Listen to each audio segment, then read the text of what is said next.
அவ்வாறு நோக்கினார் எவ்வாறு நானுமே கண்ணாடி முன் நின்று பார்த்து கொண்டேன்.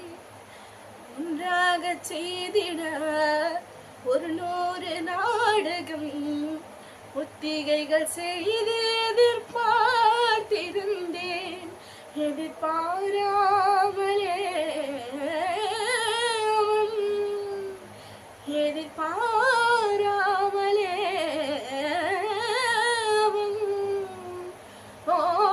பின்னிருந்து வந்து என்னை பம்பரமாய் சுழற்சி விட்டு உலகுண்ட பெருவாயில் எந்த மாயோடு மாய் பதித்தார்.